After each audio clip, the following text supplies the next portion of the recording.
Greetings, citizens, and welcome to another adventure of Real Comic Heroes podcast. I'm Travis. And I'm Patrick. How's it going? Oh, it's going so awesome. Yeah. We got to see the weirdest movie I think we've seen yet in Moonraker. You think so? It threw me off, man. I couldn't figure out if it was trying to be a comedy or an adventure or a western or... Yeah. Yeah, it goes a lot of places. It was trippy. But, yeah, we'll get into it. Yeah. So do you have some special announcements? Not announcements, but just wanted to check in on our, not check in, but give a little update, I guess. So I went and saw Batman v Superman a couple of weeks ago for just I wanted to see it again in theaters.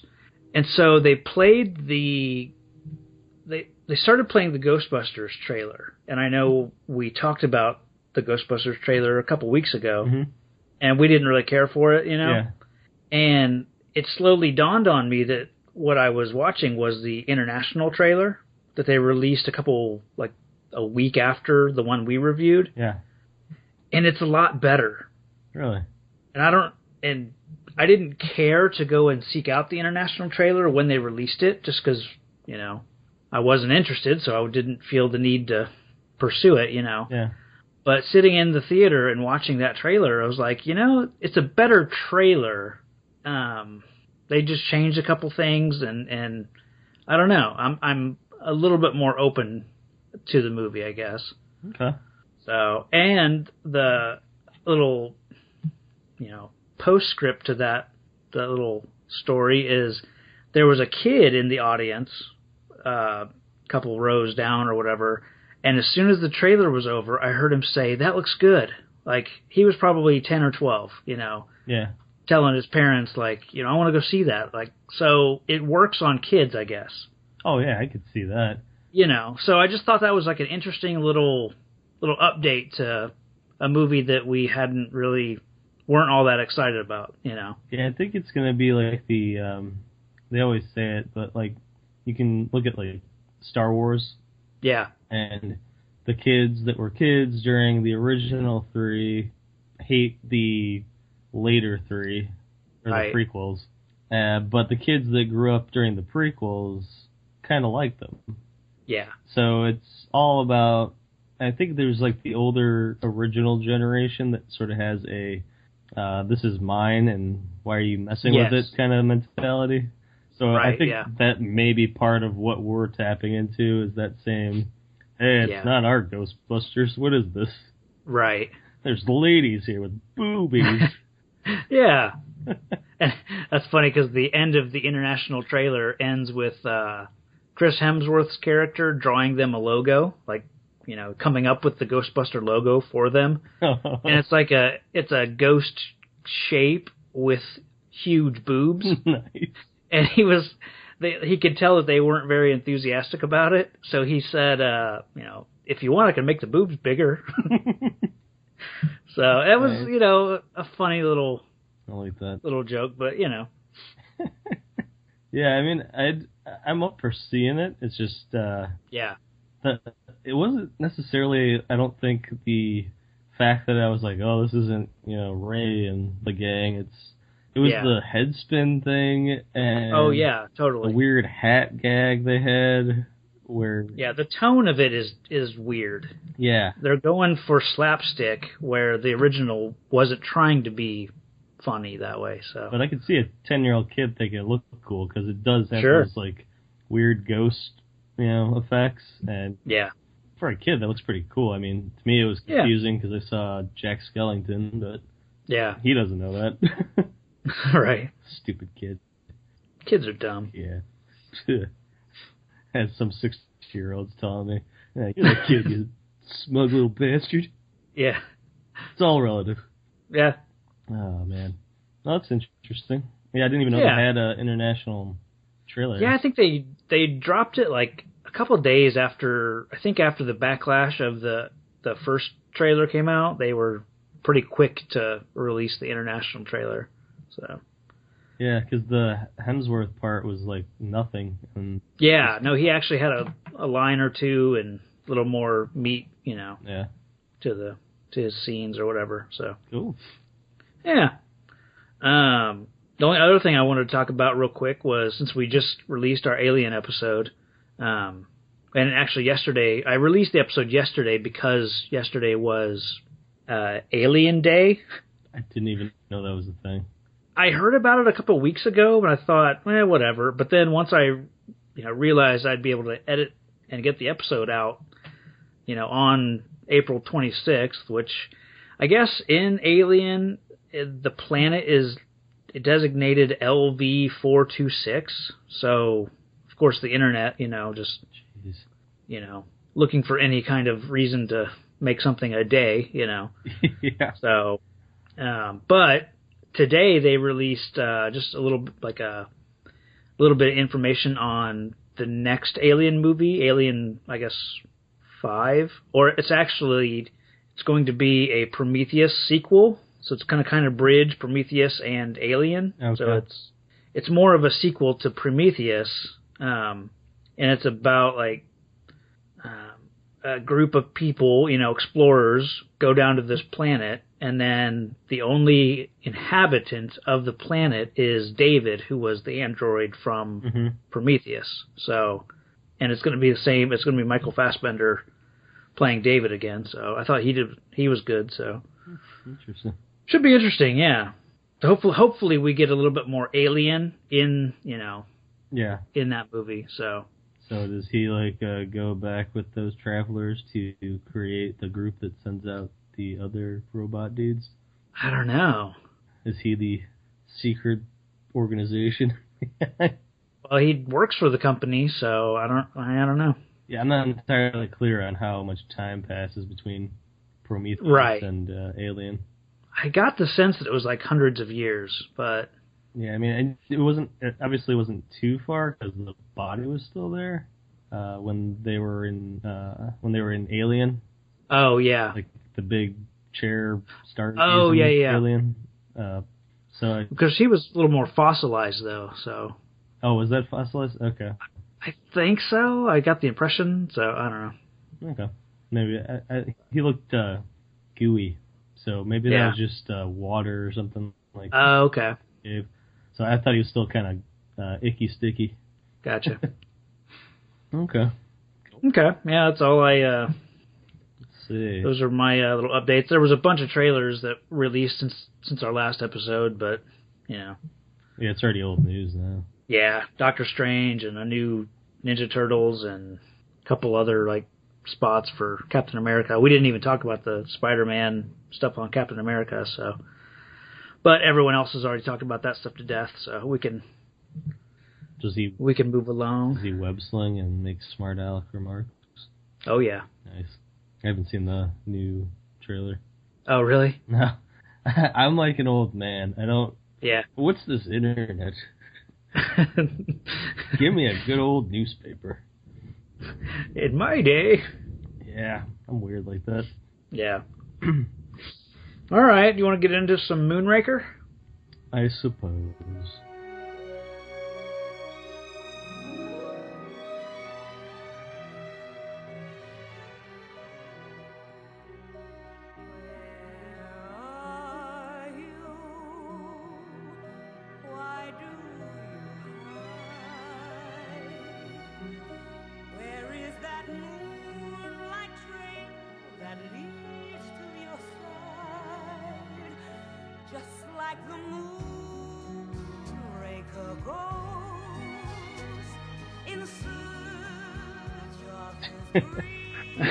Yeah, no, this is going to be a weird one to talk about, I think. Yeah. We'll see. I have a whole bunch of little asterisks, so I know which I wanted to bring up for holds up, doesn't hold up. Okay, cool. And then we'll get into our 3 points per act. Yep. So we're kind of in a disagreement on the end of the first act, but... A little bit, yeah. Because I'm not entirely sure how much time is between that. I don't think there's too much. You're saying it's at the end of the dog chase scene on the property of Drax. Right. Basically, once Bond gets the information from Drax's little office from the safe. But that might be a little too early now that I'm thinking about it. It just, as I was watching it, it felt like it was kind of an act break, but I could definitely see it being after he leaves Drax's compound, and so. Okay. Yeah, because there's like a sword fight scene after that, like with a bamboo sword or whatever that is. Yeah. And they're like going through that museum or show hall. Yeah. The glass factory or glass blowing place in Venice. Yeah. Yeah. So it's, and then, there's a whole bunch of stuff, but we'll get into it. I think we're close enough that it won't be too big of a deal. And then we're in agreement on the third act being when he shows up at the magical Inca Temple of Doom. Yeah. The Aztec or Mayan pyramid in South America. Yeah. Okay. So, do you have a synopsis on good old Moonraker? I do. James Bond investigates the mid-air theft of a space shuttle and discovers a plot to commit global genocide. Yeah, I mean... That's pretty much it. That's pretty much it. And, if you substituted mid-air theft of a space shuttle for underwater theft of a submarine, and... Yeah. I mean, essentially, this is The Spy Who Loved Me all over again. With elements of You Only Live Twice and Thunderball. So yeah, this thing was bizarre. Yeah. I was like convinced I was having some kind of weird trip somehow. Like I ate a funky mushroom. Yeah. Because it was like there was like love music going on, like when Jaws sees his lady. Oh God. Yeah. That cheesy music they always play to signify love at first sight. Yeah. Then you're in a western, like the. Yeah. Yeah. It jumped a lot, and then all of a sudden it did. Space. Well, and one thing I noticed, and this isn't, it's kind of one of my points, but it doesn't fit into any particular act, but there are more action beats in this movie. Oh, yeah. I started to make a little list of them. Like, it's got action and a lot of gadgets. Yeah, I counted 14 action beats. So it's basically, and I've heard this before, that you need to have an action beat like every 5 minutes or something, but I think this is kind of the first Bond movie that has done that. Or it may not be every 5 minutes, but it's basically, if you divide the movie into different, sections, it's every so many minutes that there's something action going on. So yeah. I will say though that when Jaws crashed the ski lift, yeah, I thought what was going to happen was that there'd be a little girl with a flower there, like he was Frankenstein. That's what I thought too. I think I almost wondered, is that music from? Did they do that music in Frankenstein? Because I think that was an homage to that scene. Yeah, I don't really recall the original. Okay. But at that end, or once I saw it was a lady, that I thought she'd have like braces on to sort of match up. I think she did. Oh, Does no, she? You're right. She doesn't. Yeah. She just has glasses that. Right. And but she's a huge rat. Physically imperfect. No, she's popping out there. Yeah. I was like, oh, good job, Joss. Well, but that's why he turns on Drax at the end, is because he figures out that the two of them, or maybe it's just him. Maybe she's fine to be with the... I think she's supposed to be imperfect because she's got glasses. Right. As if that's like enough, Yeah. And then, it was weird. But yeah. Okay. All right. We're jumping to the end already. Yeah. All right. Do you want to jump in with your first point? My favorite part of the movie was pretty much at the beginning. Okay. I love the scene where the spaceship, the Moonraker, took off on top of, and subsequently the flames from the ship blew up the airplane. Yes. As well as the scene with the skydiving and Bond. Right. I thought was an insane stunt for that time. Sure. I mean, of course, there was a few, weird shots that, were obviously in a studio, but I mean, when it showed him being like pushed out the door, and it was like from outside, like the shot was from outside the plane. I thought it was decently done. Like, I think it's a great stunt. Yeah. And then the whole free fall thing was pretty cool until Jaws because they've got Bugs Bunny and fell. That's when I knew this was going to be a weird one. Right. Just falls into a circus net and the movie begins. It's a great intro. I also, one of my notes was the launching of the shuttle off the 747 was pretty outstanding. Yeah. It's a different. I mean, because they're still stealing something. The bad guy is still stealing a vehicle or whatever at the in the intro, and we've seen that with stealing subs, stealing rockets, stealing planes or whatever. But it's it's a little fresh, it's a fresher take on, it's more on that theme. It's a more brazen and action-packed kind of theft. Like it's just. Well, and you can go. What's also really cool is that I guess the original space shuttle launch was supposed to correlate with the release of this movie. Something happened. They couldn't launch the shuttle. They had to postpone the shuttle launch a few months. So really, the first time people would have seen the space shuttle, except for maybe in newspaper articles or something, but what would have been Moonraker. So that space shuttle was brand new. Wow. And obviously they're using a model. Yeah. It's not. You never see the real space shuttle, but just them being able to use a real model of a real space shuttle was like brand new at this time. So that's kind of cool. Yeah, I just thought that was an amazing sequence. Like, yeah, totally. It was just pretty. I wasn't expecting it. Right. Or to look. But the follow up with the skydiving is a great. It's a great like 1-2 little action. Yeah. Suspense and action combo is a nice. Yeah, nice treat. It was the craziest like introduction to the plot and Bond introduction. Like usually it's just Bond in a bed, right? And he sort of was making out with that stewardess or lady on the plane, whatever she was. I think she was Well, it seemed like she was also on some kind of mission. Yeah, I don't know, but yeah. But I still don't understand where the hell Jaws came from. Exactly. Yeah. I mean, I guess he could have been in the cockpit. Yeah. But dude, I was like, wait, is that? Because the guy flying in did not look like Jaws at first. No. So I was like, wait, what? What? Yeah, it is. And I forgot that he was on the plane. I thought he was going to be in another plane coming, and essentially skydiving in, from another plane and getting in on the fight kind of thing. Yeah, it was interesting. Yeah. But yeah, that was my first one. Okay.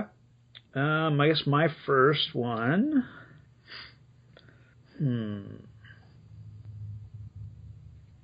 Oh, okay. It's kind of jumping ahead a little bit. That's fine. But the centrifuge that they put Bond in. So I really like the him getting out of the situation by using the wrist dart. Mm-hmm. And he used the hell out of that thing. He I think he uses it twice, and then he obviously tests it in M's office. Yeah. And he uses it on the snake with the tranquilizer one. See, I don't think so. I think she gave him a hypodermic needle, and that's what that was. Oh, I thought it was the No, because it's actually a needle that he sticks him with. And that was it took me a minute to remember where that came from. Okay. But when he was in her things. Yeah, when he was in Holly's room and like playing with her gadgets, the flame throwing perfume and all that stuff. That needle was one of hers. Ah, okay. So, gotcha. Anyway, back to the centrifuge. Sure. I didn't care for like the flashback to him figuring out to use the dart. It flashes back to M's office with testing the dart gun. I don't care for that just because it seems weird to see Yeah. a flashback on screen. Like, wasn't that long ago? Right, yeah. And I think we could have figured out, like, had they had him look towards his wrist and then have him, lift his arm up, that would have conveyed that he knows what he's doing. He doesn't have to be, like, I don't know. Why does the thing go that fast anyway? Yeah. I'm just saying. I thought it was kind of odd, though. Or, sorry, are you still... No, go ahead. I thought it was kind of a weird... Like, he was so into trying to impress her with both his, like, knowledge and then that he could do the centrifuge, that he just basically set himself up for a trap. It's definitely one of those, he kind of walked right into it, and there's no... Even if he was visiting, or...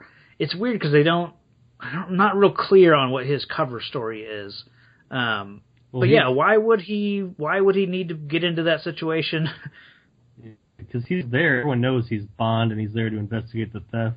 And that's what one of my kind of questions, or one of my notes was, is he there openly as a British agent? I think he is. Yeah. Okay. Because Drax says that he appreciates the British government sending him to apologize for the theft of his ship. Yeah, since the ship was under British, the British were borrowing it, so it was under their watch and when it got stolen. So, okay, so I was wondering if I was, I guess if you were also thinking that he was there openly working for the British and all that. So that's good to know that you got that as well. Yeah, I think he was he at that facility to just talk with the doctor about the specifics of the ship or something? I couldn't remember why he went to see her. I guess it was he wanted to just snoop around, not even snoop. He wanted to investigate the place where the shuttles were being built, which is obviously by Drax. But it wasn't super clear of why he would go to the origin point, why he start at the beginning, maybe find a clue. Okay. I don't know. Yeah, this movie is like starts and one way and ends another way, and it's just... I'm sure if I rewatched it, it would be pretty clear as to why he started his investigation at Drax, but trying to think, I didn't make a note of it, and it didn't stick out, so can't recall, Okay. But my kind of last point on the centrifuge section is that I love when he gets out of the centrifuge, you expect him to make a stupid joke about, some kind of clever joke about spinning or something, but his reaction is just like, he's pissed off. He's not happy. He's not like, he just has to take a minute to like steady himself, and then he walks away like, I don't know, either more just, went a different direction with the character that we've never seen him go before. But I was impressed that he was able to, be as dark and like as brooding in that moment. Yeah, I don't know if he was like embarrassed. Like, I think so. I think maybe like a little bit of his pride was like he was so like thrown off, that his facade, I think, was tarnished. Yeah. Yeah. So I just really love seeing that reaction from him, and just Roger Moore plays it perfectly. Like he seemed pissed off, So it was nice.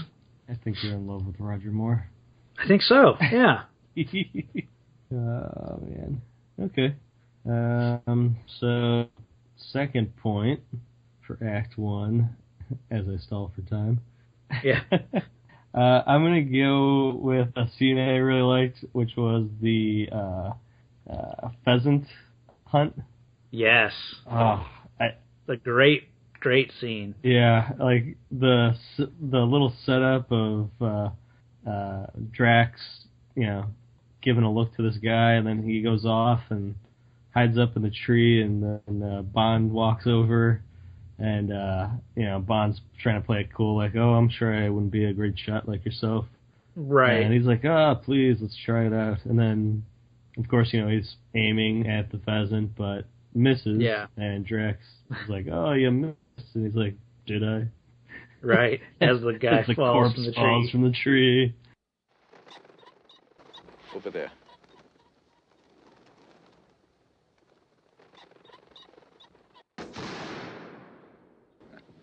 You missed, Mr. Bond. Did I? As you said, such good sport. That was It is a great smooth scene. Bond moment. Yeah. And it sort of, it was like they were already competing. Right. So it was a good sense of how this was going to go. But if you look at this scene and imagine that Drax wasn't an evil businessman and that Bond was like a normal, government agent, like he just murders this guy who they could say that it was self-defense, but it just like if you put it in a slightly different perspective, like it just looks like Bond just straight up murders this guy, and they both just kind of go on their way, like no big deal. Well, it looks suspicious when the guy comes by out of a tree with a gun. Totally. So yeah, but no, it's an awesome moment between those two. Yeah, they could have spun it and blamed him for killing, but I don't think Drax would want to do a Jameson like that, as he sort of alludes to later with one of his most quotable lines, I think. Yeah. We'll get to that, I guess. Okay. Yeah, that was my second one. Okay. Then my next one's definitely going to be just after that with the dog chase. When Drax kills Corinne. Corinne? I thought it was Corin, but... Yeah. Corinne. It's like nothing we've ever seen in a Bond movie. It's just like suspenseful and like a thriller, kind of. The scene with the dogs actually chasing her and she's running through the woods, and it's beautifully shot. I was just going to say, the lighting and the camera work to get through the forest was... The music, it's like it just does not fit in a Bond movie. It's so weird. It reminded me of something you'd see in Silence of the Lambs. And not because of anything that is related from either movie, just the tone, that serious psychological thriller kind of tone. Just really, it's like I said, it's beautifully done. I thought it was shot similar. It made me think of Lord of the Rings. Okay. Like, obviously, because it's in a wooded area, but it was so well shot. Like it looked great. Yeah. But it had the suspense, like you're saying, of like a thriller chase. But it's sort of like juxtaposed against the beauty of the shot and the sort of music behind it and the danger in the scene. So it's an odd. It's really great, but it's just a weird sense of beauty and danger. Well, yeah, the savage, what's being shown is she's about to be torn apart by these dogs, and it's crazy, but I don't know, it was an impressive moment. So I did have one note. Okay. Why did she not take the golf cart? I thought that too. Was it that slow? I probably. That was my guess. Really, that it was a slow golf cart. Because they probably. I mean, I imagine unless you can get it and floor it and be going top speed, really quickly, then you'd probably be okay. But those things take a little while to get up to speed, and she runs straight for the woods where it is going to be tough to run. Yeah. And dogs don't have that much problem with the woods apparently. But it was a great choice. Yeah. All right. Numero tres. Let's see. For number 3, this is where we kind of differed, but so it'll be like end of 1, beginning of 2, or just kind of leading into 2 for me. But the scene where Bond finds the laboratory. Yeah. The weird musical code. Right. From Close Encounters? It made me think of South Park again with Towley doing funky down on the keypad. I don't know why. It just because it was music. Yeah. But it actually did make me think of the key from Masters of the Universe. Oh, nice. Where it's like doo doo bom bom bom bom. Yeah. So, and kind of spoilers, it does lead to an alternate universe because first time he goes to the door, there's a lab. Second time, there's a majestic office. So maybe it is a key through a wormhole of sorts. Yeah. But the scene I liked was the part where he steals a vial and then hurries out because they're coming back and leaves the open case, and then the guys move it and knock it over, and he just washes them. I just thought he was so cold. I was like, I know. Damn. I mean, I knew there was nothing for him to do. No, he couldn't help him. He couldn't. And I wrote down that because at first he does some decent spy work of getting in the room, finding the vial, but and then haplessly murders two possibly well-meaning people. We don't know that they're evil. Yeah, no, they're just lab workers. I mean, he knows something's up, and I guess he doesn't feel as bad once he knows that it's a weapon, to kill people. But I was just like, holy hell, that was pretty dark, Bond, pretty dark. And then he subsequently gets into a wooden sword fight with a guy while he has the vial in his pocket, and it doesn't burn. Right, I thought about that too. I was like, holy hell. Yeah. You are a man of danger. So that was my third one. Okay. That's pretty much where I ended the act 2. Gotcha. My third point will be, so we get the speeding gondola chase down one of the waterways in Venice. Now, I have a question. Okay. Gondola. Yes. I had the same question. What the ski lift was. Yep. Okay. Yep. I had the same note because I wrote down gondola when we were in Venice. Yeah. Okay. And then when we got to wherever else it was with the other kind of gondola, I started to question myself, like, wait a minute. What are the boats called if this is a gondola? Because I'm pretty sure this is a gondola. So it's really weird that they use two different forms of gondola. Yeah. It's the summer and winter gondolas. Yeah. Okay. I was just curious. It's funny we both have the same realization. Yeah. Okay. Anyway. So when he's in Venice in the water gondola, I kind of like that the gondola itself. It's got some gadgets to it. Like you can definitely tell that this is a Q issued gondola. Yeah. Because they can switch it to motor control, and Bond's got little, some tricks up his sleeve with that.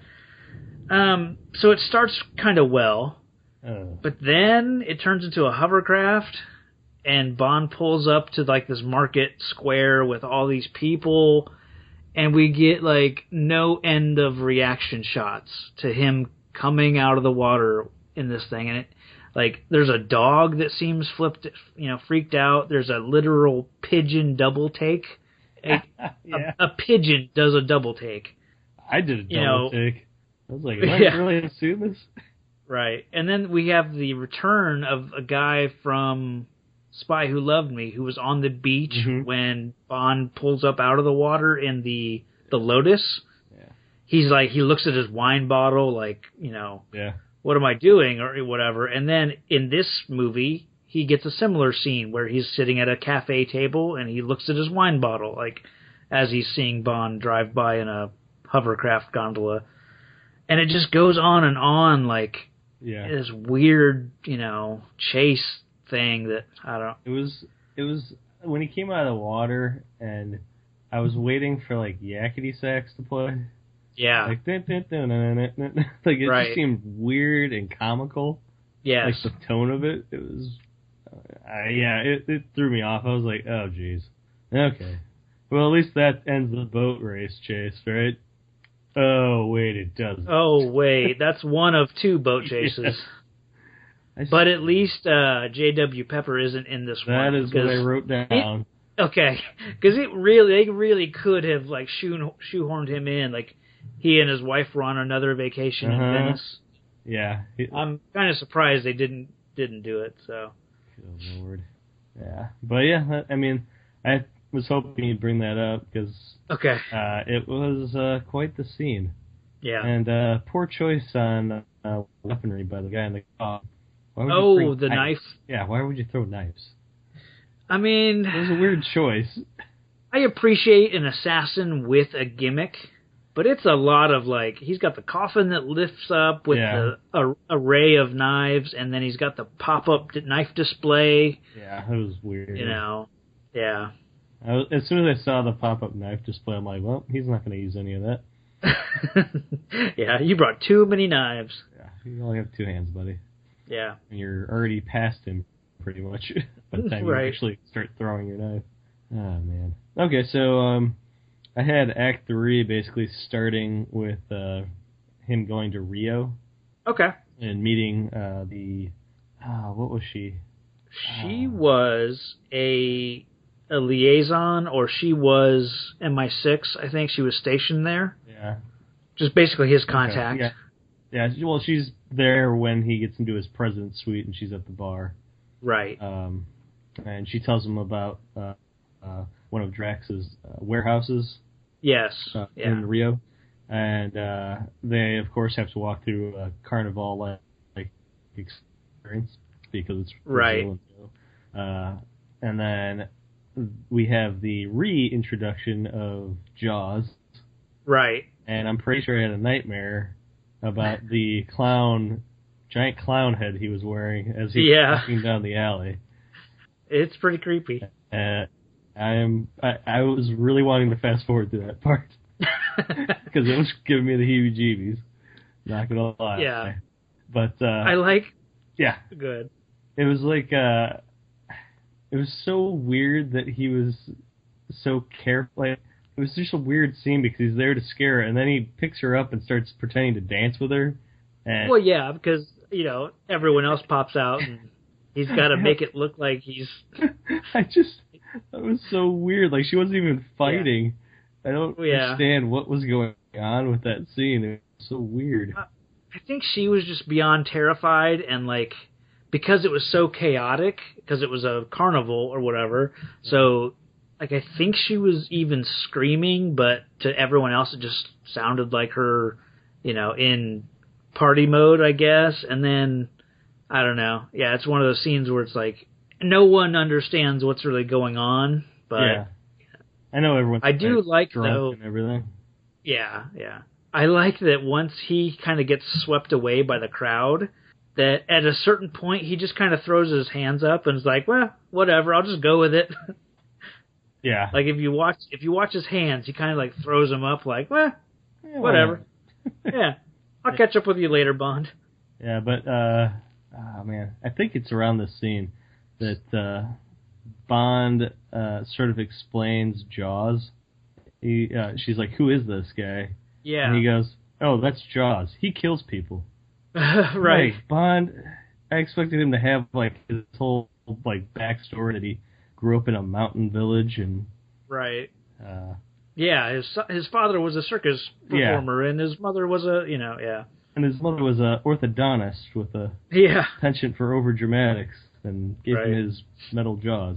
But it was just weird that that's all he said about him. His name's Jaws. He kills people. I mean, to the point, I guess, but still weird. I was expecting a long, elaborate backstory. Yeah, he seems to know everything about everybody. Yeah, he knows everything. What was it? Oh, it comes up in a little while. Yeah. That he knows everything about. Oh, the flower, right? Yeah, the orchid of doom or whatever it was. Yeah, he knows like what region of South America it's from or something, even though it's supposed to be extinct. But a giant 7-foot dude with metal jaws, all he knows is that he kills people and his name's Jaws. Yeah. Highly doubtful, Bond. All right. Oh, that was my long-winded one. Okay. Let's see. Let's see. Is the gondola the second gondola scene? Is it in this? Okay. Yeah, so it's kind of an okay sequence, but it's a little lame. Like just the fight on the lift and the way it's filmed, the way that Jaws jumps across is really poorly done, and I don't know. It's with the many action scenes we get in this movie, I think this one could have been cut. Like it just felt unnecessary. I mean, essentially, it just gets Bond and Holly Goodhead, that is, to the point where they can be, basically winded and easy to capture. Yeah, it was the only thing that I liked about it was the section towards the end where Bond and Goodhead are on the chain. Yeah. And he's chasing them down in the gondola, Jaws is. Right. Speeding up, and then they jump. Yeah. And then, of course, he crashes through a building like a Wile E. Coyote. Right. That kind of... The look on his face. Yeah, but the whole look on his face. But at some point, I thought he was going to possibly catch them. I didn't think that he'd just, they'd jump and he'd fly into a building, although I should have that. So maybe that's on me. Because, he's basically a cartoon character. Oh, yeah. That's just bizarre. That whole scene with the girl that he finds. Yes. Yeah. Jaws' girlfriend. Yeah. Yeah. Because they play it like she's almost like a child, Because it's like, it seemed like they went out of their way to find a very petite woman. Yeah. Just to show, juxtapose their size, I guess. Mm-hmm. But it's just a little weird. Yeah, I wasn't and I couldn't it at all. I couldn't tell, is this someone that Jaws happens to meet and that he introduces her to Drax's organization? Because she's in one of Drax's jumpsuits later on at the end of the movie. Or was she already part of his organization? I assume he brought her along. Is she his plus one? Yeah, that's what I thought. Okay. I thought he was like, I gotta bring her if I'm gonna keep doing this or something. Okay. Either that or Drax is just like, bring her along. Yeah, whatever. I'm gonna kill both of you anyway. Both dead to me. Yeah. You're both impure. We'll shoot you out the airlock, call it a day. Right. Jaws will still survive somehow. Yeah.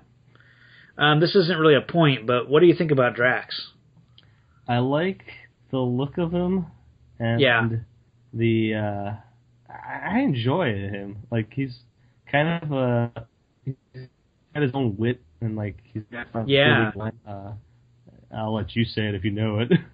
What's that? The line he says to Bond. Oh, where he's like he's infuriated that he won't die in the amusing ways or something like that. Yeah, he says something like, "Put you out of my misery." Oh yeah, he does do that too. Yeah. Yeah. But he has like a line that's like, "Bond, you never cease to disappoint me as I try to kill you in amusing ways," or something like that. Oh, I didn't catch that. I know I got the quote somewhere. Okay. It's a really good line. I liked a lot. What I like about him is he's a more interesting version of Stromberg, who we just saw in Spy Who Loved Me. Because they're very similar. They're just very, sophisticated. But I like Drax. He's got a little bit, he has a personality. He's got a sense of humor. He's interested in people. He's always got people around him.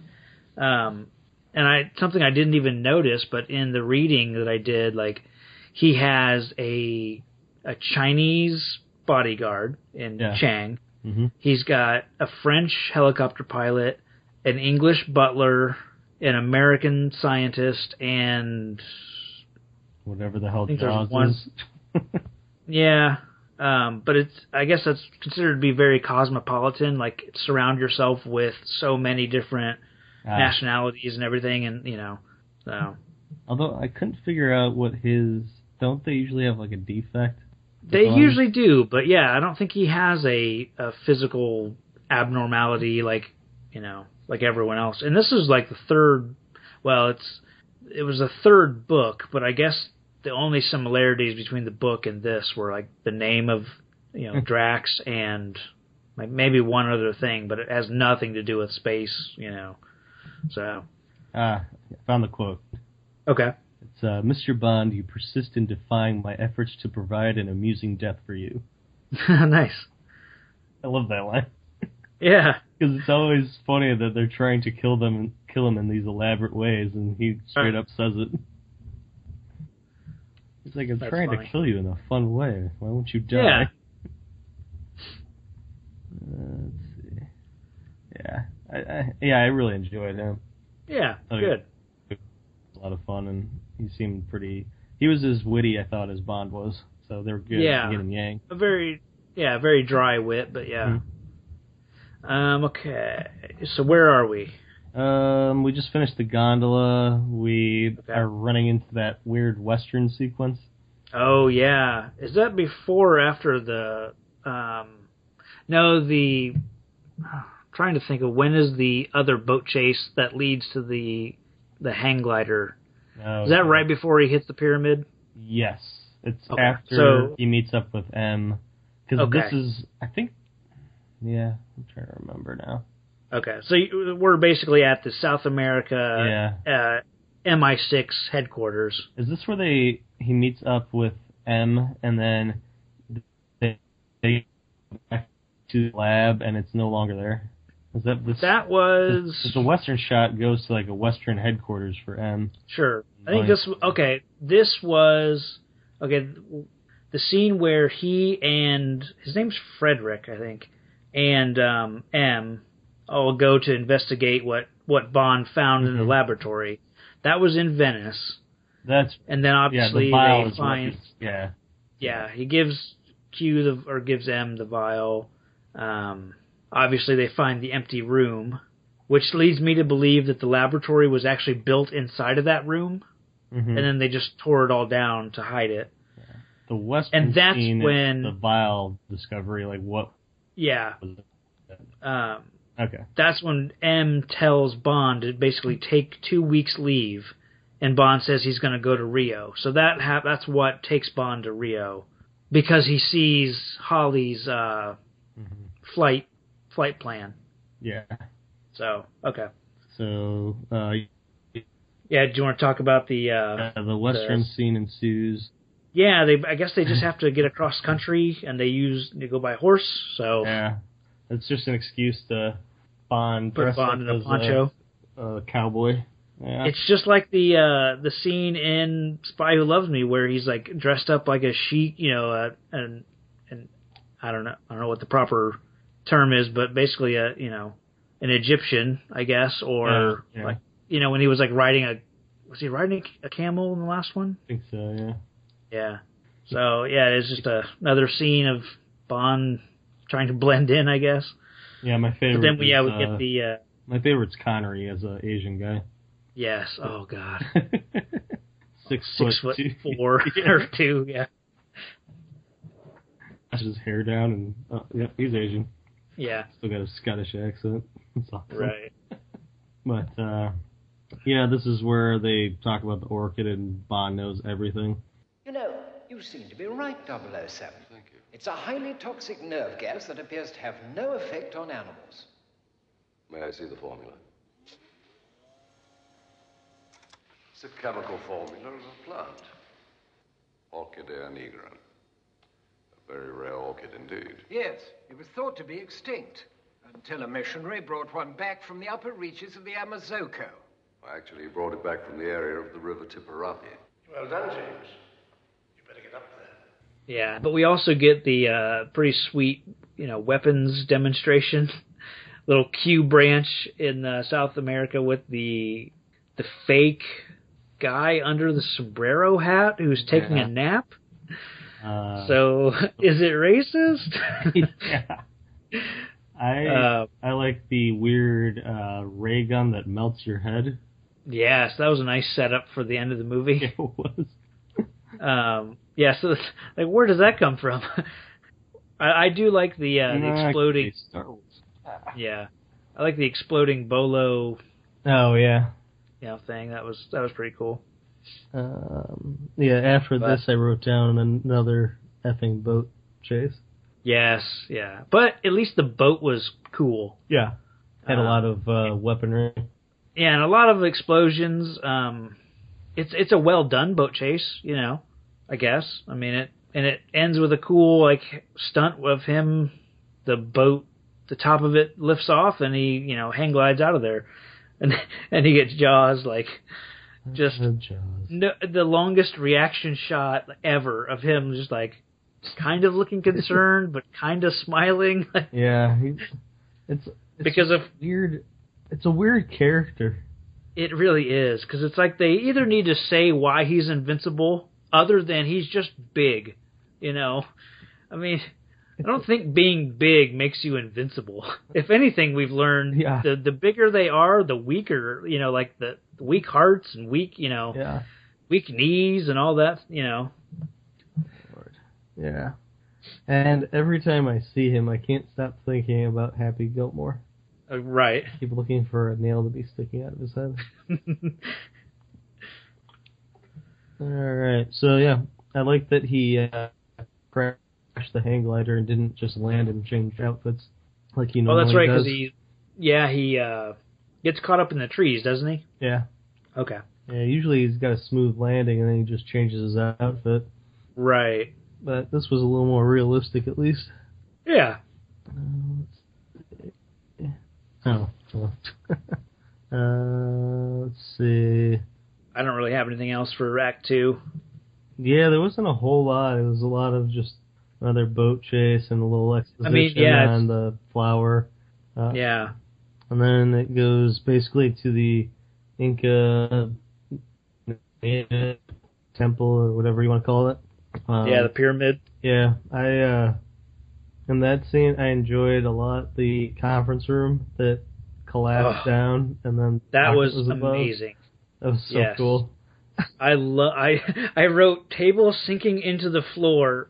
Yes, because that was badass. Yeah, because the chairs folded and sunk perfectly, and yeah, it was just amazing. Yeah, it was very satisfying. Yeah, it was again awesome scenes scenery. Yes.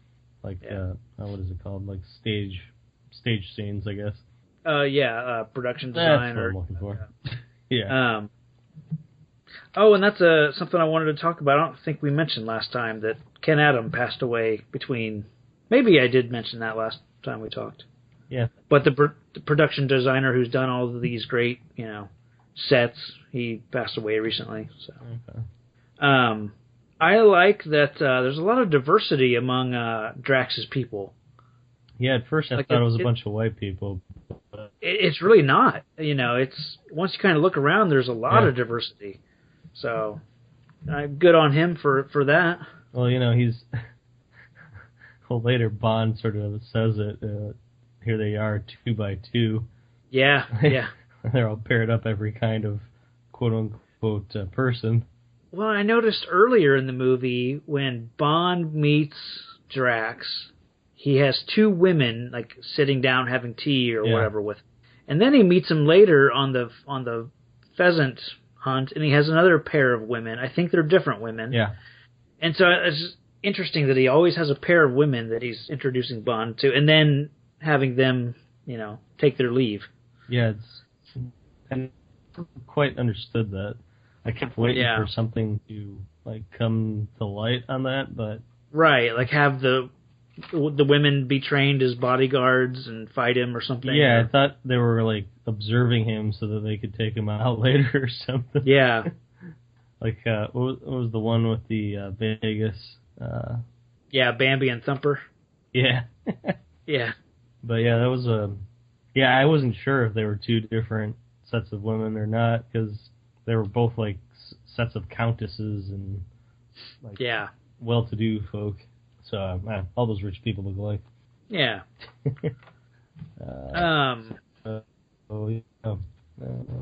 I'll let you go. I already said the sinking table. Let's see. I mean, it's kind of we get the lead up of Bond, all the launch and all the Drax's shuttles are all launching, and Bond is basically trying to sneak his way onto. There's not a lot to really talk about in those scenes. I mean, he fights the snake. He gets, Yeah. Him and Holly get paired up, and they, think. I thought it was kind of interesting because I kept waiting for him to get caught again trying to board a spaceship. Right. Because of You Only Live Twice. Yeah. Yeah. I was like, I guess you learned something. That. You're right. And I did think it was kind of crazy how quickly the countdown started once they got in there. Yeah. Like, it was like 9, 8, and they just sat down. Right. I was like, damn, let the pilots enter and get situated. Yeah.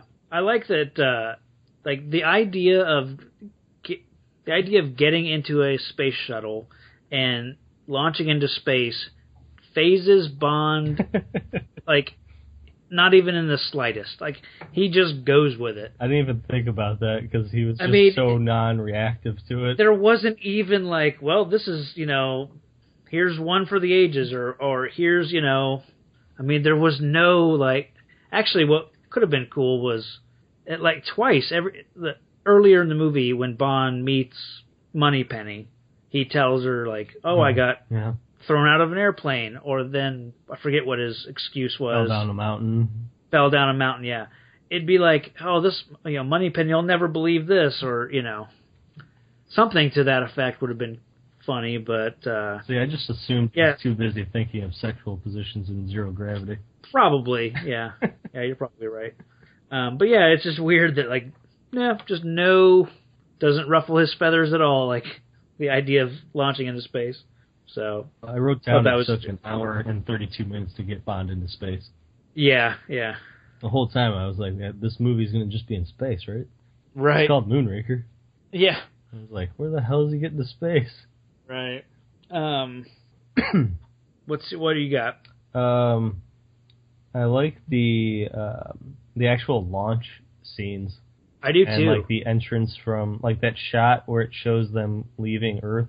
Yes. It was kind of cool looking for... Yeah. I like when you see the space station, the light, gradually pans down the space station. It's a beautiful shot with the music. Mm-hmm. It's really, really well done. And the plan finally gets explained with Noah's Ark.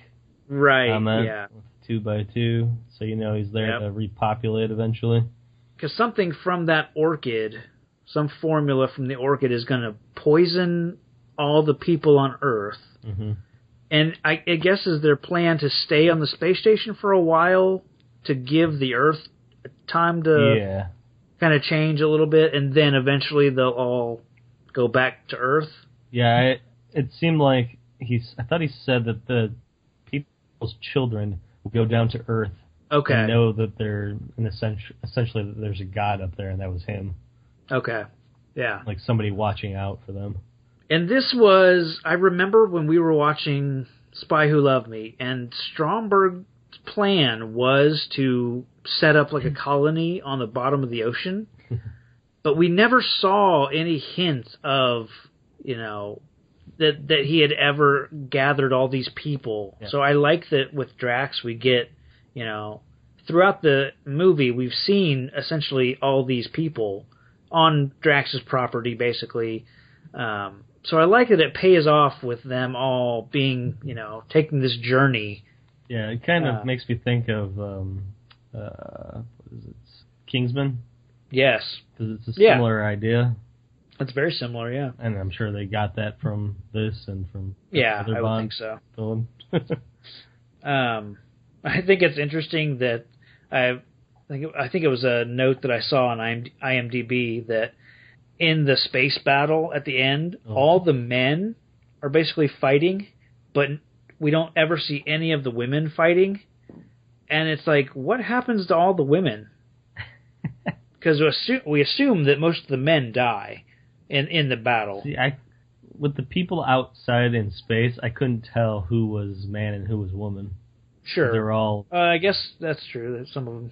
But yeah, inside the space station, it's all dudes just going at it. Yeah. And you just see Jaws' girlfriend running around. Right. And we got Yeah, I can't believe you glossed over that scene so quickly. The space war? Oh yeah, we hadn't fully gotten there yet. Or as I call it, the real Star Wars. You're lucky we're on Skype, sir. Them's fighting words. Pew, pew, pew, pew, pew, pew. And I didn't see anybody's head melt like that dummy. Right. It just hit their body and they flopped. Oh, man. It just melted their organs, I guess. Yeah, that was interesting. Yeah. But before that, we sort of... I like that... I can go. I like that their plan of jamming the radar, which is what is going to allow them to be visible on, obviously on radar, that essentially by doing that, they nearly caused World War III. Yes. That was awesome. Yeah, it was great. Now everyone's going to freak out that there's like an alien invasion, but then they started turning on each other right away. With the weird Russian guy and his lady talking about how he'll fight back if he doesn't hear within 12 hours or some crap. Yeah. Yeah, that was I liked that consequence that you weren't expecting. Right. Like, you're like, oh yeah, this could have been taken out of context. It's like, who's going to think, oh yeah, there's a secret space station if there was an evil villain? Yeah. But yeah, I like that. There's a little bit of reality thrown into the movie. Let's see. I like the little pods that they have to... I think he mentions putting a necklace around the Earth is how he... Oh, yeah. So I'm assuming he's going to position these all across the planet, like, sort of in a circle. Oh, okay. I guess I assumed that they were going to... But I thought they'd go for, like, big populations or something. Right, yeah. But maybe it was just a beautiful metaphor he was trying to use. Yeah, I don't know. I think I just thought that they were going to impact the Earth like a meteor, and just release some kind of gas or, Yeah, that's what I think was the plan, was that it was released into the atmosphere once it broke up. Oh, okay, okay. Gotcha. Whatever that flower is, blanket the Earth with poison and blah, blah, blah, blah, but wouldn't kill any animals conveniently or plants. Right, or plants, yeah. Which it's like... that's a very specific formula that to not kill animals, but kill humans. It's like on a molecular level, is there really that much of a difference? Yeah. Like, how does it distinguish, It seems like a really bad defense mechanism for a flower. Yeah. To not be able to have any effect on the animals eating it. Yeah. That, and, I mean, would the monkeys all die? Because they're pretty damn close. Right, yeah. And then you get Planet of the Apes. Because something has to take over while Drax and his people are in space. Something's got to take over the Earth. There's got to be some kind of balance of... So, my theory is that once Drax is, once his people's offspring go back to the planet, they're going to have to fight off a bunch of goddamn apes. Yeah, Drax sends them down in loincloths and forgets to teach them how to speak. That's right. Oh, there were women. Lots of women. Lots of love making. Gross. So now you're taking my spot as the crazy theorist. I guess so. I like that, though. Yeah. It's a viable option. It just felt natural. It's a viable option. I like it. Yeah. Let's see. I think my last point for Act 3 is I like Drax's death. He gets the old 1-2 where Bond shoots him with the dart and then launches him into space. I know. It's like, does Bond ever arrest anybody? Yeah, but you could have waited 30 seconds and the cyanide would have, taken care of him. Yeah. Bond was pretty brutal. Yeah. He was just killing mofos left and right. I will say one thing. It does not hold up. Yeah. The weird slow motion people do during the weightlessness. Yes. The anti-gravity. Yeah, like even when they're sitting in the spaceship, they're just moving their arms slowly. They're like, just everything in space is slow. Yeah. Yeah, it was pretty jarring. And you can tell people are on wires because they're floating perfectly in one straight line, and Yep. yeah, it was interesting, but I'm still confused how Jaws and his lady got out. Yeah, I thought I remembered a scene with them, on Earth, like, There was a little. Yeah, they mentioned them, But like yeah, as there's a very tall man and a short woman have landed in such and such place. Oh, that's right. Okay, so they did make a mention of it. Yeah, Okay. but So, last I saw them, he had just released them, and then it blows up like a few seconds later. Yeah, But somehow they think escaped maybe in a pod. I guess so, or maybe a part of the space station that they were on crashed down to Earth, but then I don't know how they'd survive that either. It's Jaws. I think it was probably just written in like, oh, we better say that they lived. Yeah, because Bond says they'll be all right. Yeah. And I'm like, really? You've been in space for 15 minutes, Bond. How do you know? Oh, no shit. Yeah. And of course, it ends with a zero gravity hanky-panky session. Oh yeah. A little wink to the camera as as Buckingham Palace and the White House view it. Right. For some reason. And it's basically the same ending scene as the previous movie, where everyone is watching them bone. Mm-hmm. So. I think it hits every Bond cliche, except I don't think did he ever hit a woman? No. I think so. He doesn't, no? I can't think of any time. So good on him. Yeah. There you go, Bond. I knew you could do it. I think I also read that the only time he fires a gun, he only shoots a gun once in this movie. Oh, wow, yeah, because he's got the nifty dart gun thing. Yeah. I forget at what point he shoots. There's a shot on the plane where they shoot the controls or something. Yeah. Yeah, that's true. Yeah. I didn't think about that. And I think it's another one where he doesn't drive a car. I mean, I guess if gondolas count, but... I might as well. It was hovercraft. Yeah. I think.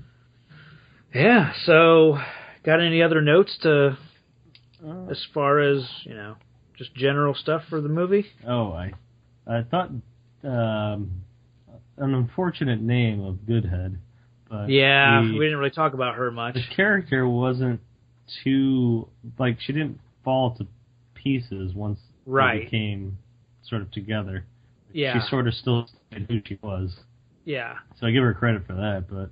I thought the character had touches of Pussy Galore, like very confident, very very capable. Yes, yeah. So that was just a side note. Otherwise, I didn't really think about her too much. Yeah. The actress, I was not, she's a little jumping ahead, but she's one of my cons, because of the actress, not because of the character, just the way she was performed, so. Yeah. Let's see, anything else? Oh, the song was freaking awful. Yes, the song was terrible. I was like, I know it's supposed to say the title. It's like, yeah, Moonraker. It's like, yeah, really? And then they end the song at the end is like a disco version of the song. Yeah. It's like it's not much better. Oh, it's space. You gotta play disco. Yeah, right. I don't know why, but you do. This is Bernard Lee. It's his last movie as M. Oh, okay. He, I guess he died like the next year in pre-production for the next movie. So, bummer. Yeah. Didn't seem that old. Well, I looked at his IMDb, and he was in movies going back to the 30s. I mean, he was... This was like the end... I mean, obviously the end of his career, but like he had been working for a long time. Yeah. So he struck me as being like early 60s. Yeah, he was probably more mid-70s, probably. Really? Wow. I didn't look at his age or... Good on him. Yeah. Yeah. So you want to jump into most heroic? Sure. Okay. Mine will go to Jaws. Okay. Breaking against his master and saving his woman. Okay. By helping Bond out. And I think Jaws should come back as Bond's second-hand man. Nice. I just liked that he had his moment and he actually got a line. Yeah. Yeah, I was like, all right. That was pretty cool. Right, yeah. Well, I mean, my heroic moment also goes to Jaws and Dolly. That's her name. Yeah. Just for essentially saving Bond's ass. Yeah. Because he could have been the hero, and, tried to get her out of the harm's way or whatever, but I like that, because she told him what needed to be done, and he obviously needed to be the one to bend the bar or whatever. He was the muscle, she was the brains. So I like that he had a little change of heart, and because oddly Bond wasn't very heroic. And throughout most of these movies, he isn't generally, because a lot of times he happens into situations. It's not like he ever, like with the woman, being chased by dogs. Like, I don't even think he knows what happened to her. No, he's like, it's yeah, because I mean, and then he, just watches those guys die in the lab, and he sort of weirdly kills the bad guy Drax. Yeah, I mean, there wasn't anything really too heroic that I could think of that Bond did. Yeah. I mean, he saved the day. He shot down the orbs with the poisonous chemical, by using the Force. I don't want to forget to mention that. Yeah. No, he totally take used the Force. computer off and... Yeah. Go manually. Yeah, and that was mostly from her piloting. Right. Because she was the real hero with her ability to keep a craft from while it's trying to bounce off the atmosphere. Right. And all he had to do was shoot the damn thing. He took forever on the third one. Yeah. So what the hell, Bond?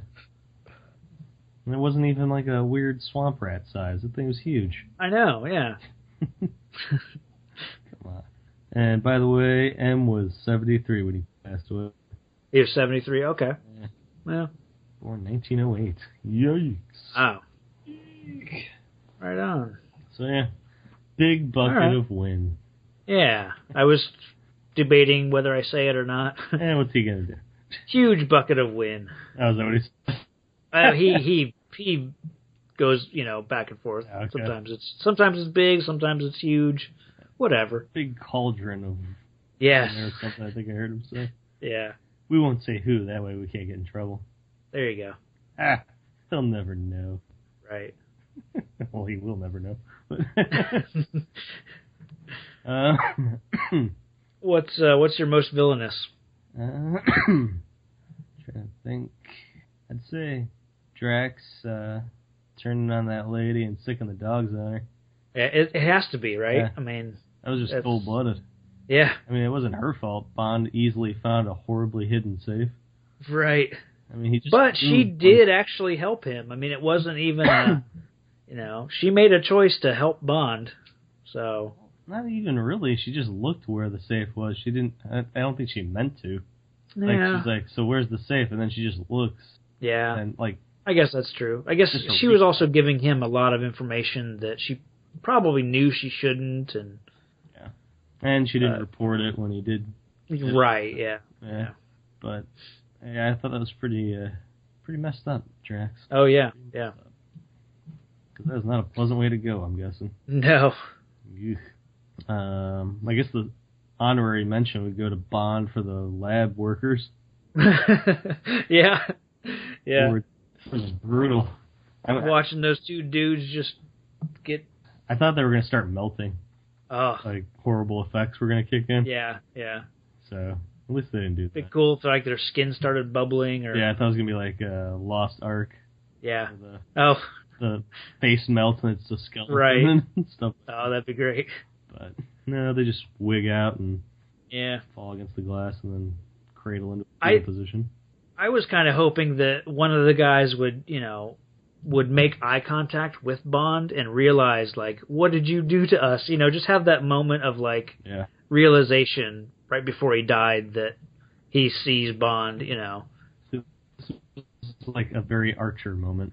Yeah. He's like, ooh, well, this is awkward that we just leave these people here. It was just very, whoops-a-daisy. But he's not really broken up about it. Not at all. So, I think we both agreed on the villainous part. So. Oh, yeah. For sure. Yeah, that was hands down the easiest call. Yeah. Let's see. Now, aside from the slow motion, what else for you didn't hold up? What did I have? Let's see. Like I said, a lot of the gondola stuff, the lift. Which gondola? Just the lift. Okay. A lot of that stuff didn't hold up, just effects-wise. When Jaws jumped from one to the other, it was a very stiff, you could tell he was just on wires, and he didn't, I don't know, it was a very odd movement. It was just real jerky. But most of, the shuttle stuff, the miniatures, Drax's, compound, they showed, from the air, it was like a miniature that kind of works. Mm-hmm. So I guess not too much of it didn't hold up, really. Yeah, it was the stunts were pretty great. Yeah. You didn't have too many weird sound effects, like that. Some of the boat chase later, like when the other boats get blown up, you can just see the dummies kind of flying out of the boat, Yeah. Same with the waterfall, Yeah. But no, I don't really have too much that doesn't hold up. Yeah, there's a few, obvious, when they actually show Bond falling from the plane, there's a few shots. Sure. Where it's obviously green screen, but as a whole, that sequence is pretty badass. Right. Just free falling for, it seemed like forever. But yeah.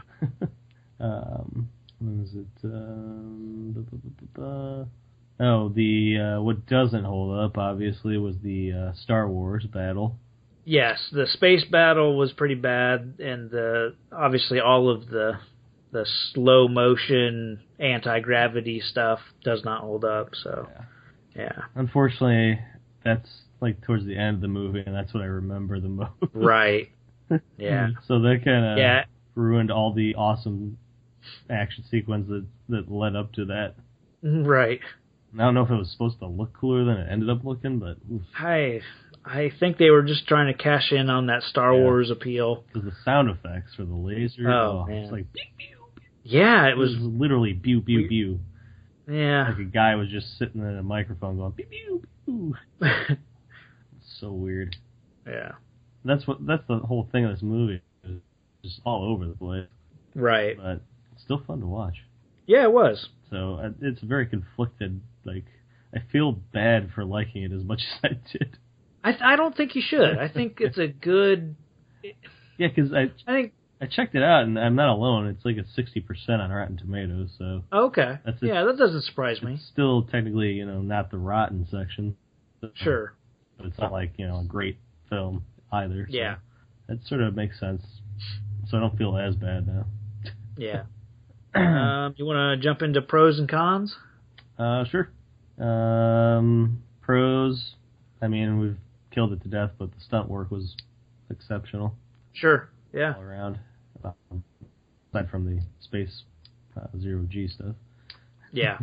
But, that was my first pro. Okay. Mine is kind of like that. It's there's a lot of action, and most of it is good and holds up. And I want to run through just the action beats that I took note of. So we get the intro, the skydive, and then we get the centrifuge, and then if you count it, the dog chase, and then we get the gondola in the boat gondola chase, and then we get the ninja fight, and then the second gondola lift fight, and then the ambulance fight. And there's an Amazon boat fight, and then a snake fight. There's the general launch sequence and all that action, and then the actual space battle. And then I guess I forgot this one, but if you count the brief fight that Bond had with Jaws in the carnival, the alleyway, so it's just it's a lot of fighting, but I didn't really get tired of it. I was just surprised by how much there was. So it was a 2.5 hour movie, so yeah. But like I said, most of it holds up. So yeah. I enjoyed it. I mean, I think that's part of the reason why you didn't have those normal long sequences of nothing going on. Right. I think they've kind of figured out that these are becoming action movies and not spy movies. But they're also still playing with the comedic. Like, it's not taking itself too seriously because it's still got, indestructible jaws and some random weird scenes like the western part, but let's see. So I guess my other pro would be the sets. They're pretty well done. I like for some reason I really like The Office. Was the lab. Oh, okay. Like, it was just, I think I liked it so much because I saw what it was as the lab. So I was just impressed with the transformation, even though, obviously they're totally different sets, but I just thought it was a cool, like, it wasn't even close to looking like the same room. Right. I like the one where Drax he's like explaining his plan, or I don't know what room he's in. It's in the pyramid, I think. Mm-hmm. But it's like the walls are angled and they're all like screens and stuff. Yeah, that was the launching area. Okay, that's right. At the temples. Yeah. And okay.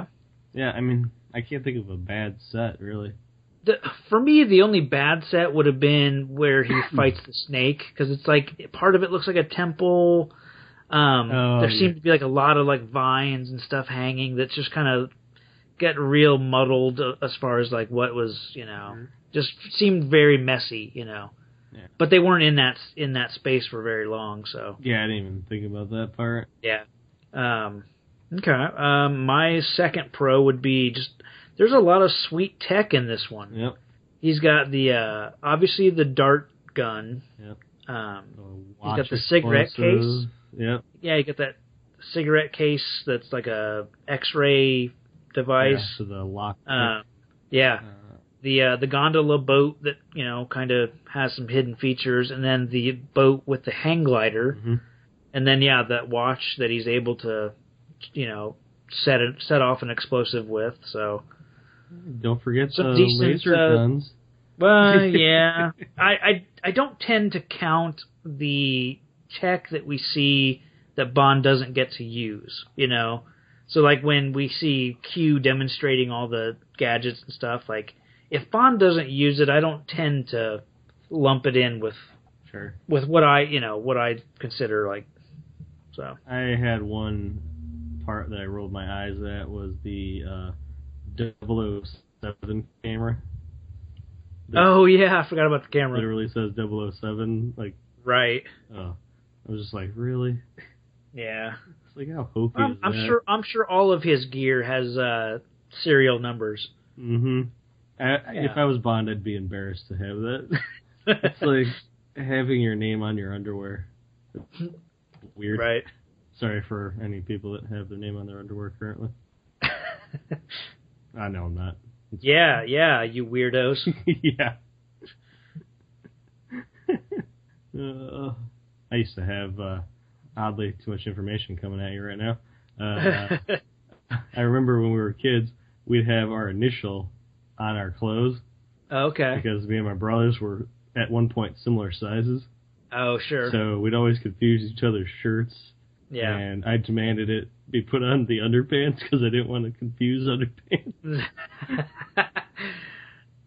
Nice. There'd be a letter P on the Fruit of the Loom symbol. Yeah. Yeah. So. Nice. If you're in that situation, get a pass. Other than that, if you're a grown man living alone, stop putting it on your underwear. Unless you just randomly take off your underwear in public and throw it somewhere and then have to find it. Right. So, okay, I'm not here to judge. Do what you want, people. I was just going to see how long you wanted to go. Talk about it? Yeah, I don't know. That was just going on and on, wasn't it? Dost he protest too much? Right. Okay, so that was my... Oh, no. That was just the comment on your pro. Oh, okay. So, are we on the third pro? I think, third pros. Third pro. I think I've gone really broad. Yeah, I don't really think I have a third pro. I think between the four of ours, that covered everything, because I was going to say the gadgets, too. Yeah, I mean, mine... Mine was just the overall climax of the movie is pretty satisfying. I like the launch into space. I could take or leave the space battle itself, but I like what we get with Bond versus Drax, and then chasing down the orbs and trying to destroy those and all that stuff. So okay, so just a satisfying end to the movie. Yeah, I was tainted by the weird laser battle. Yeah, just like ugh. And then the Star Wars ending with shooting the giant swamp rat. And of course, I knew it was going to happen with Bond and the girl getting busy in Zero G. Of course. Yeah. So, but I think more people would be disappointed if that scene wasn't there. They'd be like, "Hey, where's our space version of the boat sex scene?" Oh, right. Is this the first time he hasn't been getting busy on a boat other than the one where his wife gets killed at the end? I'm trying to think. Because there for a while, it was like every single movie ended on a boat or on water. Yeah, one of you nerds listening probably knows, so message us. Yeah. It's right site somewhere that has this information. Sure there is. Yeah, probably. Okay, so I guess we go into cons. Yeah. I have to say my first con is definitely I don't know what this movie wants to be, because some parts are serious, some parts are comedic, some parts are just dark. Yeah. And then all of a sudden we're in space doing a sci-fi where we just got done doing a western.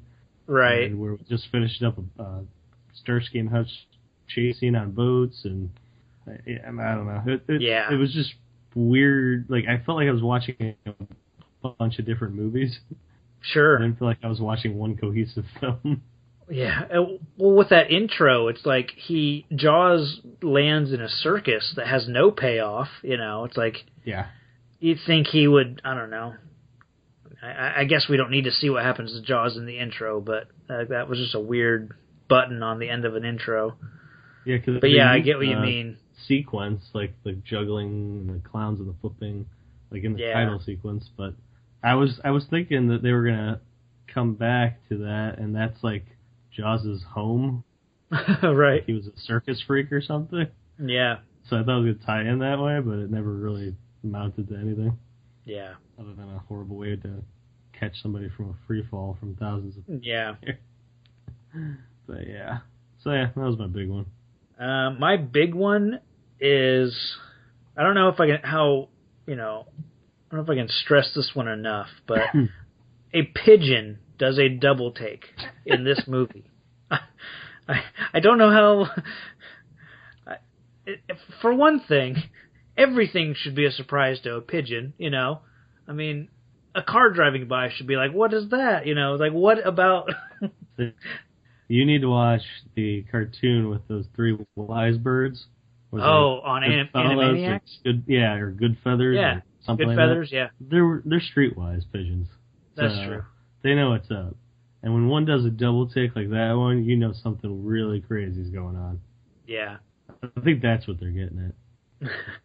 It's a legitimate double take. How dare you? Animals, people will all double take, because honestly, I did a double take. Right. And I am no better than a pigeon. In fact, I am jealous of pigeons because I can't poop on cars. Well, I can. I just would be frowned upon. Sure. I assume.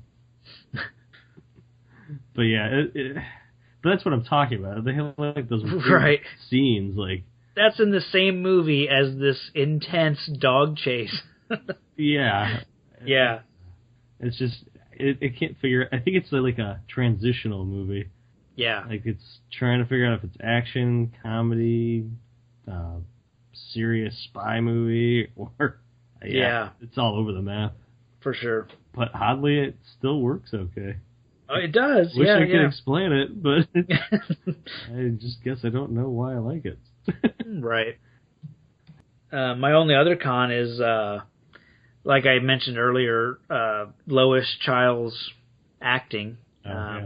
She's just, it's like some of her line delivery. It's like when Bond is hanging off of the gondola lift, her line delivery is like, "Hang on, James." Like, there's no, emphasis or urgency and there's a bunch of her line readings are just very wooden and very disinterested, and I don't know, it's just, I like the character because the character is smart, she's capable, she's a scientist, she can pilot a space shuttle, she can fight, she kicks a bunch of ass, Mm-hmm. So the character is great, but the performance is just, I don't know, just not there. And I think that leads into why I didn't even think she was interested in Bond. Yeah, no chemistry. Like, she just was like going through the motion. She's like, "Oh, this is the part where I kiss you and fall madly in love with you." And then, right. At no point did I think, "Oh, these two, they're really," like you said, chemistry. There was like zip. Yeah. It was like, at one point I wrote down, "Are these two related in real life?" Because it seemed like neither of them wanted anything to do with the other, and it just seemed awkward, and it wasn't what you would call the typical Bond smoothness. There was no charisma from either of them towards each other. Yeah, and that's a fair point. That Roger Moore isn't much more interested than she is, except he at least has the benefit of having some witty lines and a little bit better delivery. Yeah. So. Alrighty.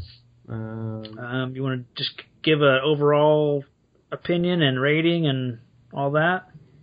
Yeah, I in a short synopsis, I like the movie, but I don't know why. So obviously that puts me at a 3. Okay. Because I don't know what to make of it. I don't know why I enjoyed it.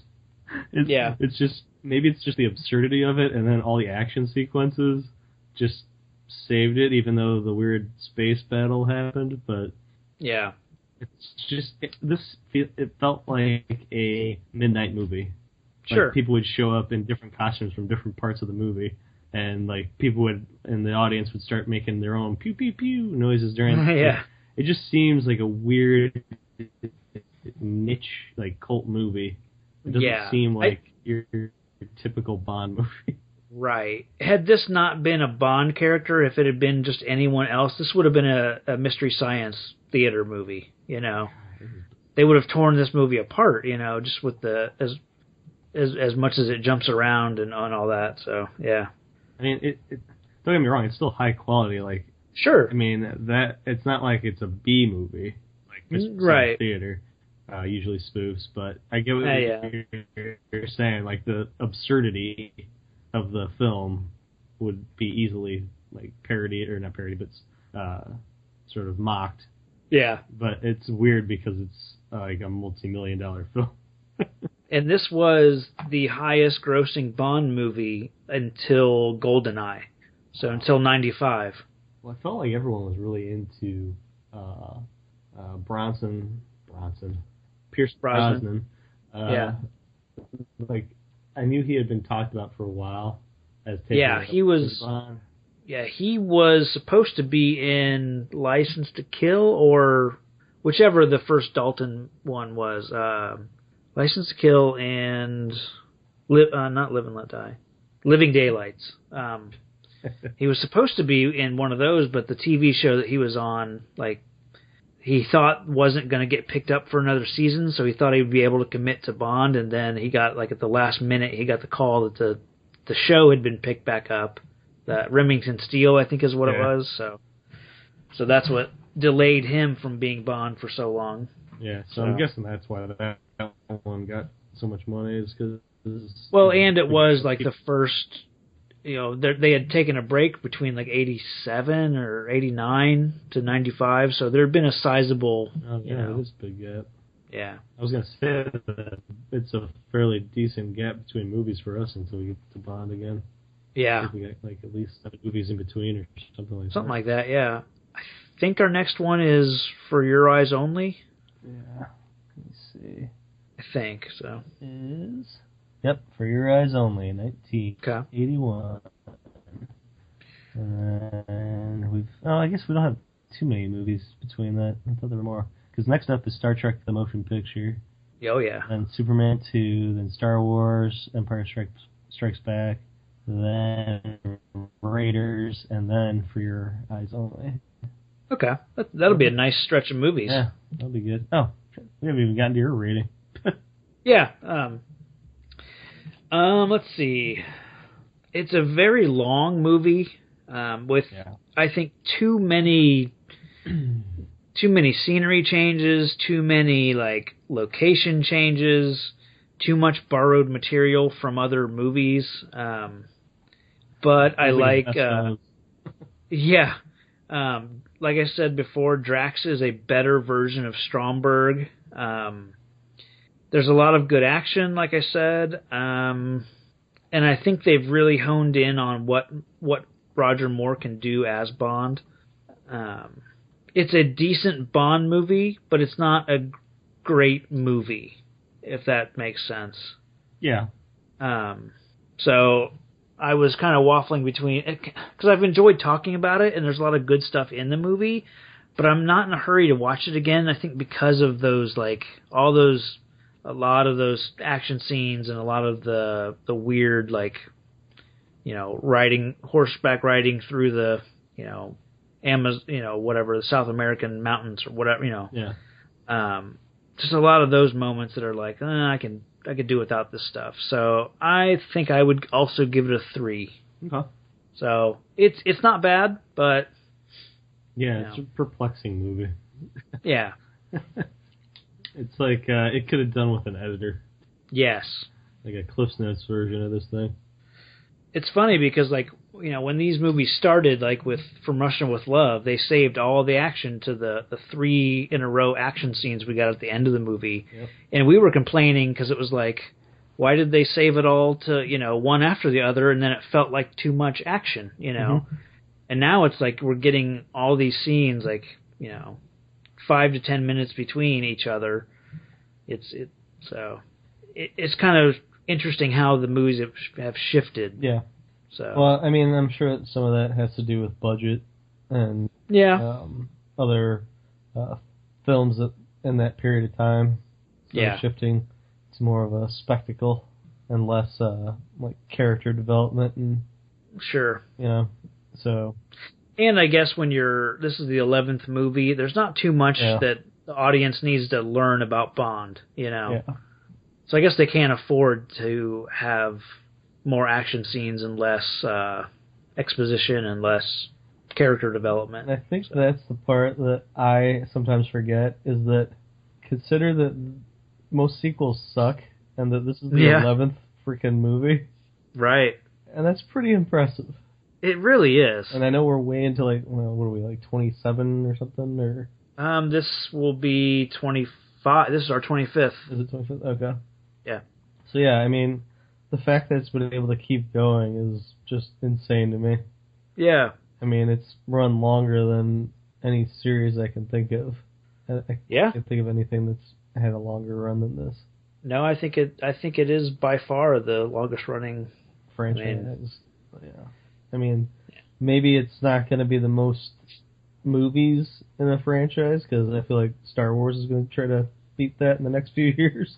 Yeah, I mean, there's a lot of Star Trek movies. Yeah. There's if you count the Marvel movies as being one cinematic, universe with all the Iron Man and all the, because they're now at 11 or 13 movies, So, but if those count, that's kind of weird because it's a gray area. Yeah, I mean, it's multiple. They all have.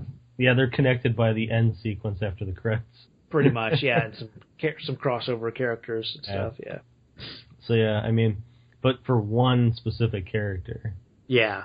I mean, that's pretty damn impressive. Yeah. Because I don't think anyone's seen Leprechaun 4. The fight for Curly's gold, I think, is what it's called. Which one was the one in the get? Wasn't there in the ghetto? Yeah, there was in the hood. Yeah. Yeah. There was Tales.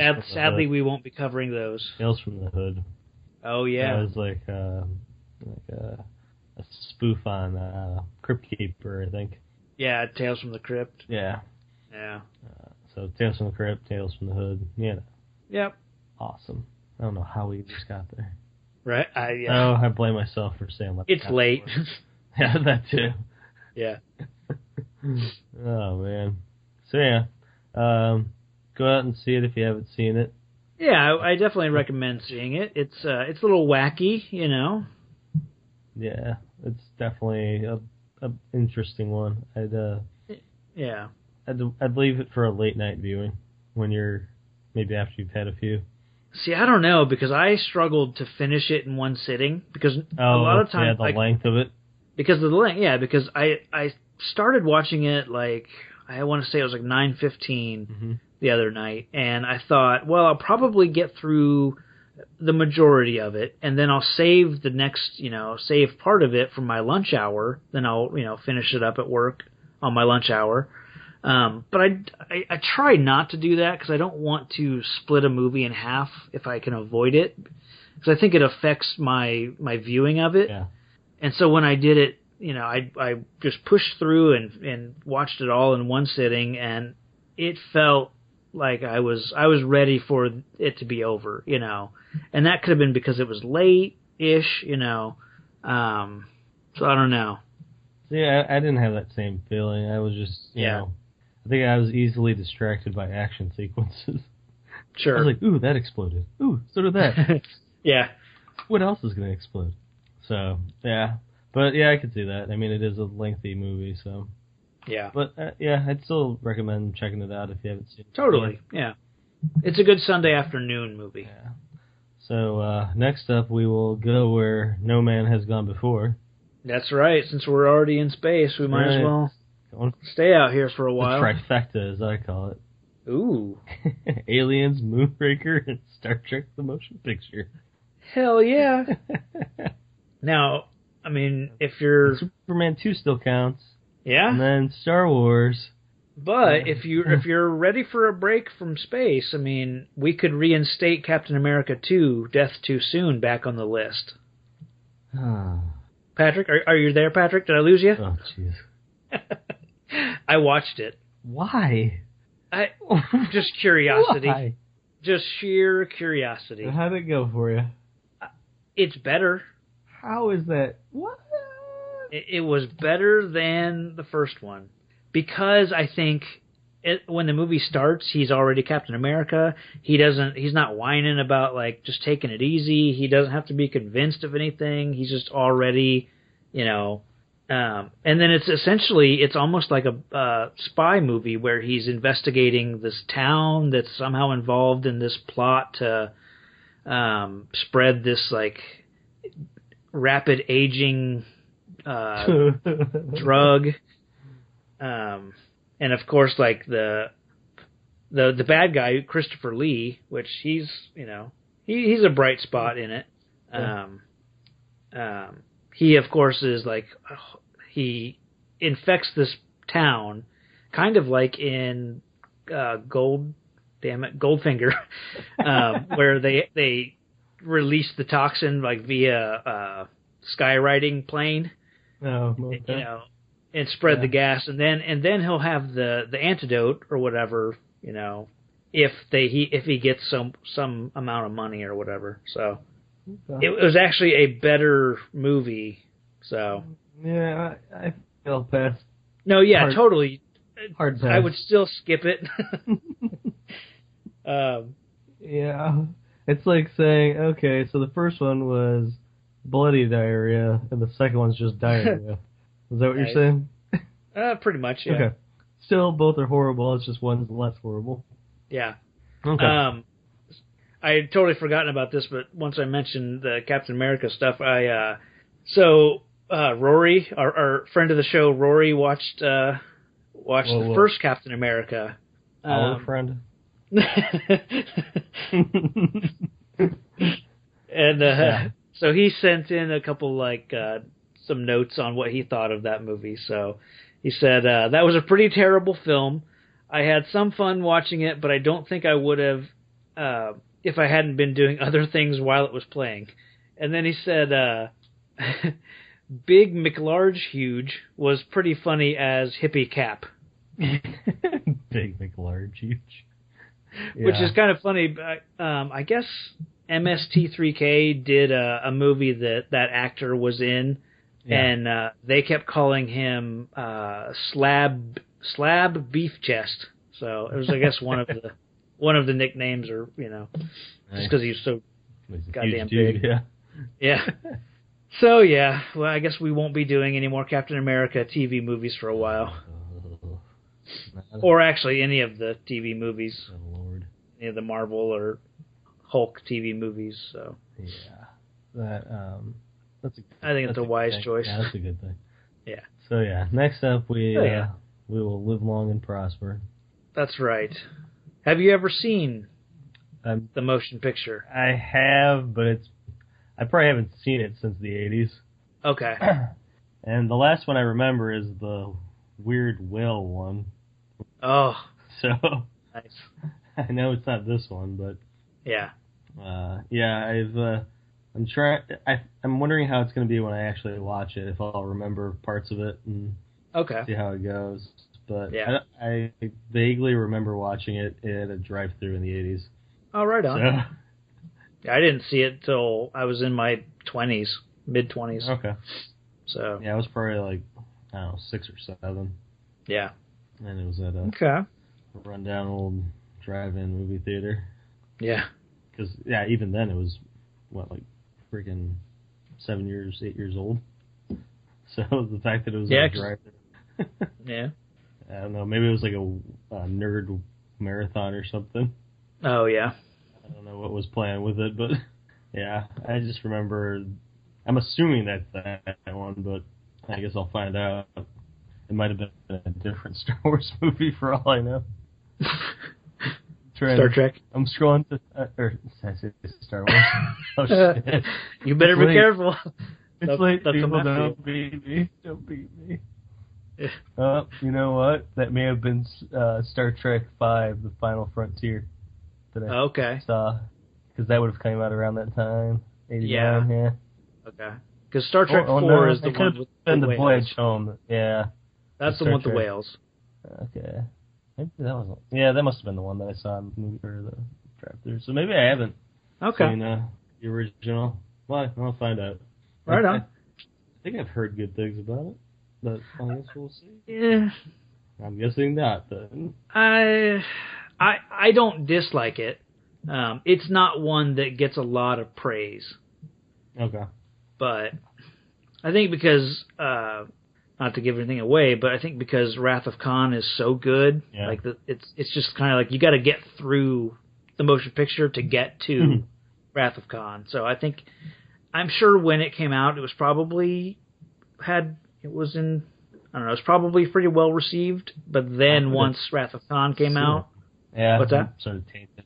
I assume that the bar was so low with the TV show that a motion picture would just have to be awesome, right? When it came out. But yeah, I get what you're saying, that through the course of time, it's been tainted by Wrath of Khan. Yeah. So yeah, that makes sense. Right on. And I know I've seen that one because I remember that dude and his weird chest plate. Yeah. Or his real chest, whatever it is.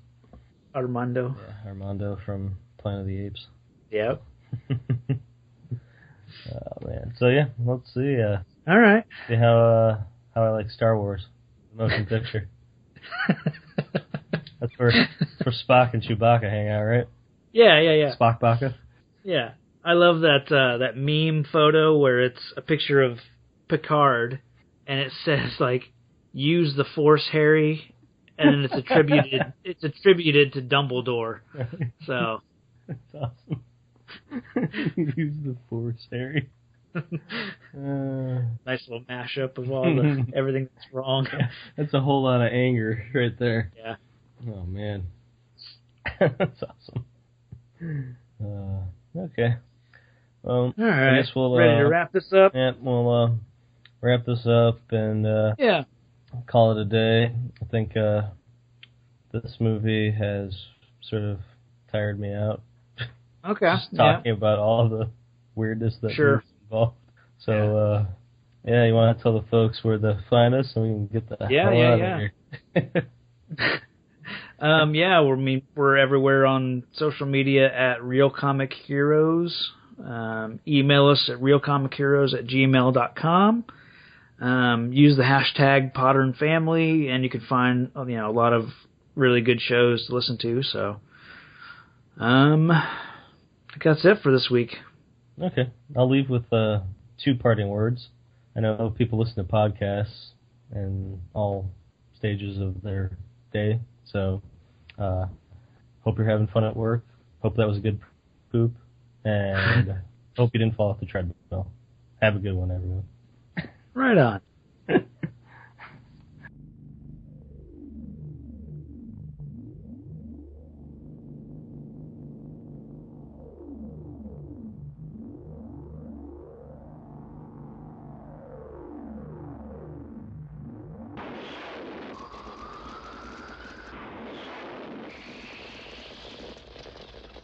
Travel forward with us, 300 years into the future, to confront the greatest mystery ever to threaten mankind.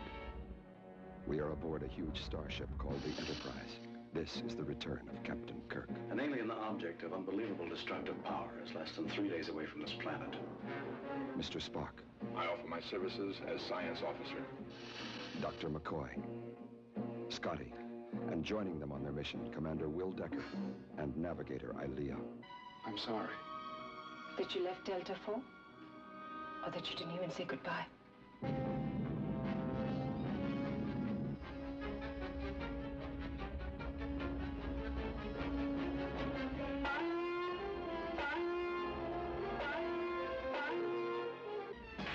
Get us back in impulse power. Full reverse.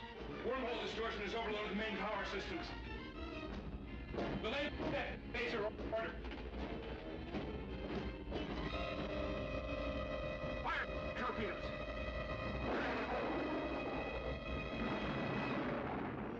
This, then, is the epic journey of the Starship Enterprise, traveling to the outer limits of time and space to challenge a vast, living machine of destruction. The human adventure is just beginning.